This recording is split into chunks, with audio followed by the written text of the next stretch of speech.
कार्यक्रम के अंतिम प्रभाग में हमारे अध्यक्ष महोदय यहाँ पर प्रस्तुत विद्यमान हैं, जिनके अनुग्रह से ही यह कार्यक्रम सुस्थिर रूप से चल रहा है। तो मैं उनसे निवेदन करूंगा कि वो अपने अध्यक्षीय आशीर्वचन से हम लोगों को समाधीकृत करें।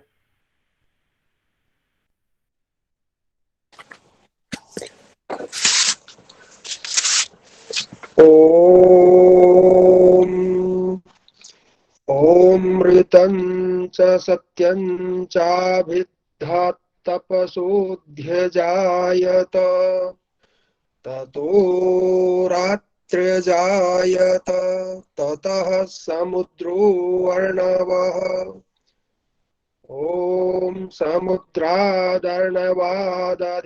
संवत्सरो अजायत अहोरात्राणि विदधद्विश्वस्य मिषतो वशी। सूर्या चन्द्रमसौ धाता यथा पूर्वमकल्पयत्। ॐ इयं विसृष्टिर्यत आबभूव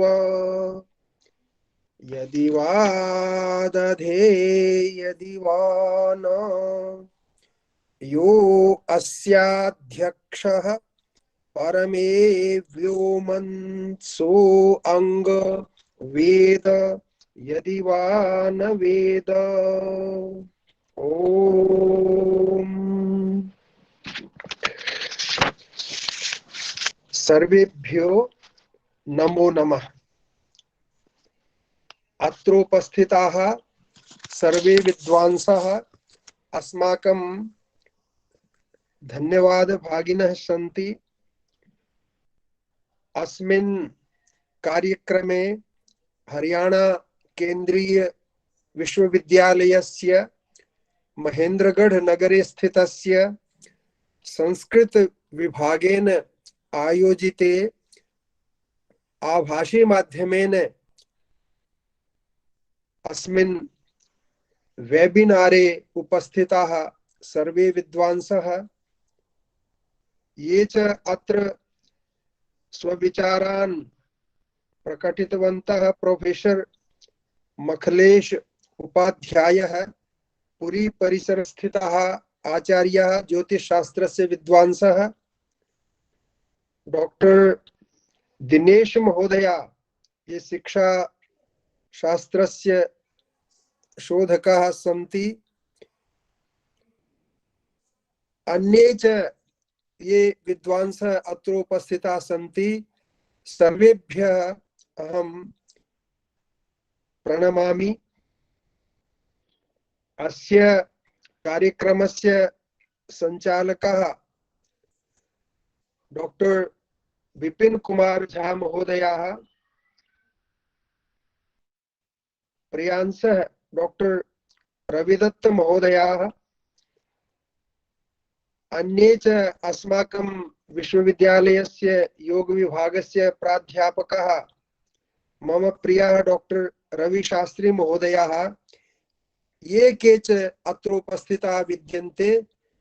तेभ्यः सर्वेषां प्रति अहं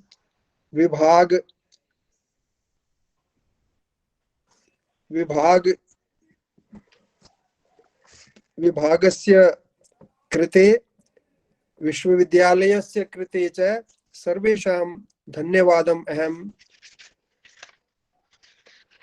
अर्पयामि। अद्य या अयं संगोष्ठी कल्पिता अस्ति डॉक्टर विपिन झा महोदयेन यत् अद्य नववर्षस्य गणना विद्यते। अयं ख्रीष्ट मतस्य नववर्ष ईस्वीय संवत्सरस्य प्रथमः दिनः। परम अस्माकं ये संवत्सरः विद्यन्ते तेषां कृते अहं संक्षेपेण किंचित परिचयम् अत्र विदधामि। काल शब्द, तो काल शब्द है वो संस्कृतस्य कल संख्याने अस्मात् धातोः व्युत्पन्न है। यह गणनार्थक धातु विद्यते। यह गणनां करोति स कालः।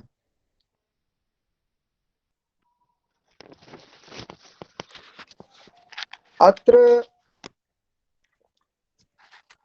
यत् विक्रमी संवत् अस्ति तस्य प्रथमं संक्षिप्तो परिचयः यत् शकानां या पराजय विक्रमादित्य महाराजा ने जो शकों को पराजित किया, तो इस बात को सभी जानते हैं कि उस समय में शकों पर विजय के उपलक्ष्य में सारी प्रजा का ऋण उतारने के संदर्भ में उन्होंने अपना संवत प्रवर्तित किया था महाराजा विक्रमादित्य ने। और प्रारंभ में इसे मालव संवत के नाम से जाना जाता था, मालव संवत। और इसका प्रारंभ ईस्वी जो सन है उससे 58 वर्ष पहले माना जाता है। और उत्तर भारत में चांद्रमान से चैत्र कृष्णा व शुक्ल प्रतिपदा, और गुजरात में कार्तिक शुक्ला प्रतिपदा को तथा पंजाब और नेपाल में सौरमान से मेष संक्रांति को इसका आरंभ माना जाता है। भारतवर्ष में ये 3 परंपराएं प्रचलित हैं। और इसके आरंभ में जब ये शुरू हुआ तो गतकली 3044 वर्ष थे। कली जो युग है उसके लगभग 3044 वर्ष उसमें बीत चुके थे। गतकली 3044 में ये प्रारंभ हुआ। तो इस संवत का प्रचार लगभग सारे भारतवर्ष में है। फिर भी उत्तरी भारत में इसका प्रचलन अधिक है और अधिकांश प्रांतों में इसे चंद्र मानते हैं। जो पश्चिमोत्तर भारत में ये सौर है, गुजरात में ये शुक्लादि चांद्र है, शेष भारत में यह कृष्णादि चांद्र है। तो पूर्ववर्ती जो माल संवत था वही 13वीं शताब्दी से विक्रम संवत कहा जाने लगा और इसकी गत संख्या गणना की जाती है। ये संक्षिप्त सा विक्रम संवत का परिचय। थोड़ा सा शक संवत का परिचय प्राप्त कर देखिए, हो गया है। ज्योतिष के जो प्राचीन ग्रंथों में इसे शक काल कहा गया है और 13वीं शताब्दी से इसे शालीवाहन शक कहा जाने लगा है।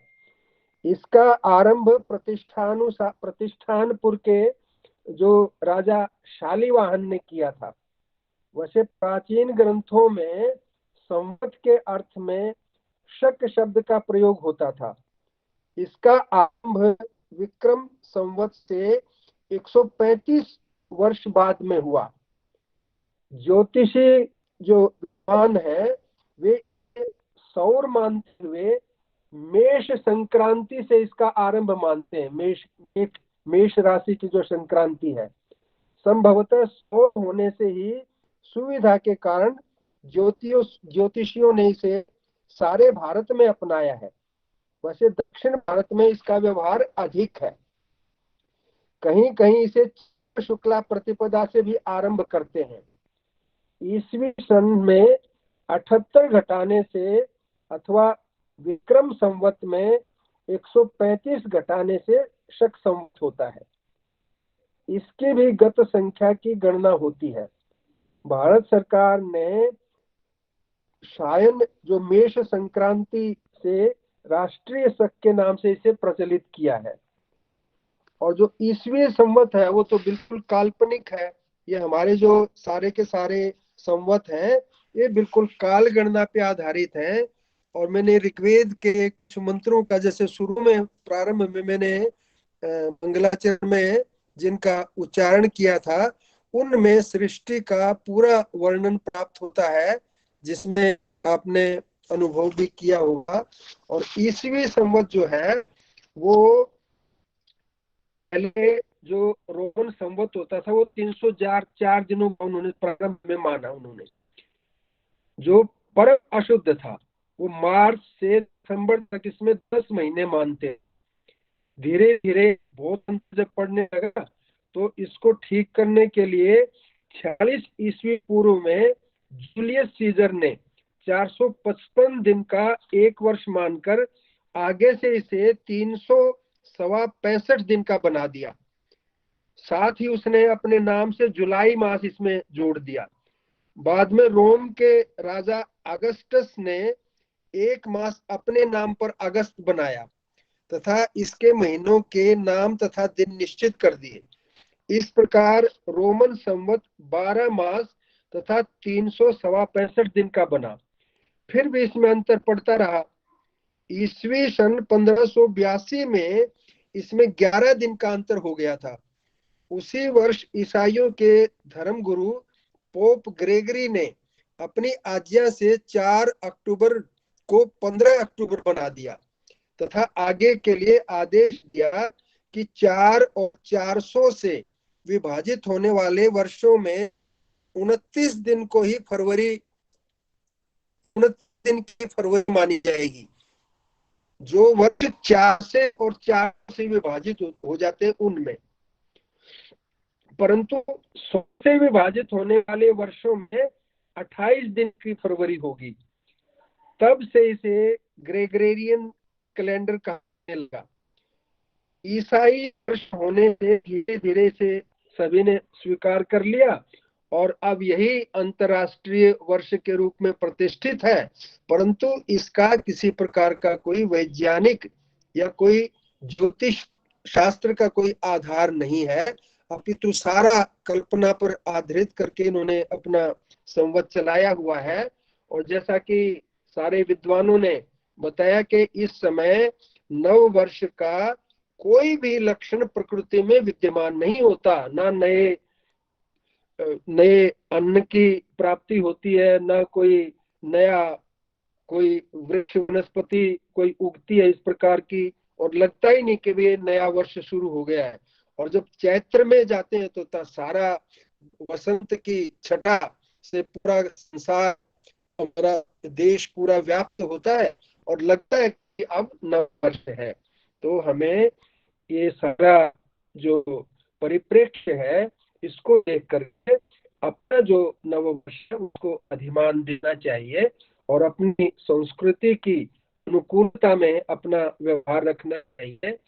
मैं बहुत धन्यवाद देता हूँ डॉक्टर विपिन झा जी को कि विभाग का एक और अच्छा कार्यक्रम उन्होंने आयोजित किया और बहुत अच्छे विद्वानों को इसके साथ संयुक्त किया। और ये बहुत चर्चा का विषय है, इस पर चर्चा अच्छी से होनी चाहिए। और जो ज्योतिष के विद्वान हैं उनको बुला करके इसके विषय में अच्छे से जानकारी हमें आम व्यक्तियों को, जिनका ज्योतिष से किसी प्रकार का ज्यादा संबंध नहीं है, उनके ज्ञान में वृद्धि के लिए उनके जो कार्यक्रम है वो करवाने चाहिए। हमने ये इसका प्रारंभ किया तो इसके लिए हमारे प्राध्यापक गण साधुवाद के पात्र हैं और मैं सभी उपस्थित सज्जनों को नमस्कार करता हूँ और अपनी वाणी को विराम देता हूँ। बहुत धन्यवाद सभी का। बहुत बहुत धन्यवाद महोदय।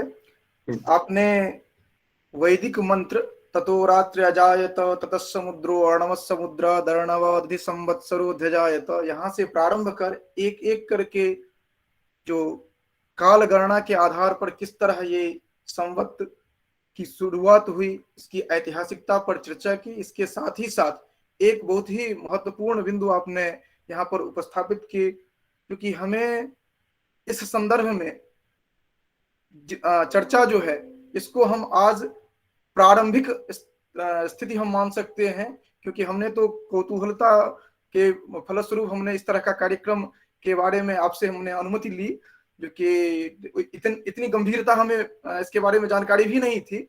लेकिन आपके मार्गदर्शन में हम उस तरह के कार्यक्रम कभी चाहेंगे जो कि इस तरह के विद्वानों को सुनने का अवसर मिले, जिससे कि ये कालगणना जो है इसको विस्तार पूर्वक हम समझ सकें, इनके बारे में जानकारी प्राप्त कर सकें।